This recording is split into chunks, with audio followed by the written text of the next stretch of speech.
বিরল প্রজাতির বড় আকারের এক পরিযায়ী পাখি উদ্ধারের ঘটনায় চাঞ্চল্য তৈরি হলো মালদার মানিকচকে ধরমপুরের সদাগরতলা এলাকায়।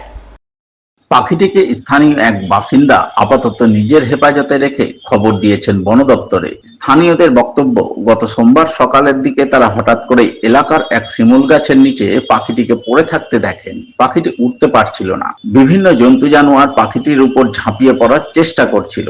এই দৃশ্য দেখে তারা পাখিটিকে উদ্ধার করে নিজেদের হেফাজতে রাখেন। মনে হচ্ছে এটি বিরল প্রজাতির পরিযায়ী পাখি, যা রিমাল ঘূর্ণিঝড়ের প্রভাবে কোনোভাবে দলছুট হয়ে এই এলাকায় চলে এসেছে। তাই তারা চান বন দপ্তর এসে পাখিটিকে উদ্ধার করে নিয়ে কোনো নিরাপদ আশ্রয়ে রাখার ব্যবস্থা করুক।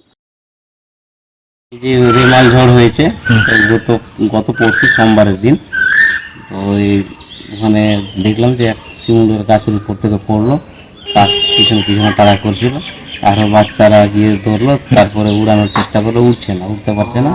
তারপরে ওটাকে ধরে এসে বাড়ি নিয়ে এলাম, এসে আমার এখানে জলাশয় আছে নৌকার পাড়ে, সেখানে রেখেছিলাম।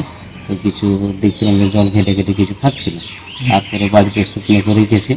তো তখন থেকে দেখছি সেরকম কিছু খাই না, আমরা যা ভুট্টা গম বা ভাত এইসব দিই খাওয়া, কিছুটা খাই, তারপরে বসে থাকে বাকি সব। এটা আমার যা মনে হচ্ছে, বিভিন্ন কিছু দেখলাম ঘেটে এই নেটে, তো মনে হচ্ছে যে এটা আইবিসের কোনো একটা প্রজাতি হতে পারে।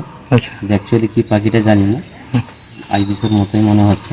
পাখি কী করবো, বন দপ্তরকে বলবো যাতে এসে উদ্ধার করে নিয়ে যায়। আমরা তার কিছু করতে পারবো না, সেরকম সে বাজবে না, কিছু তো খাচ্ছে না।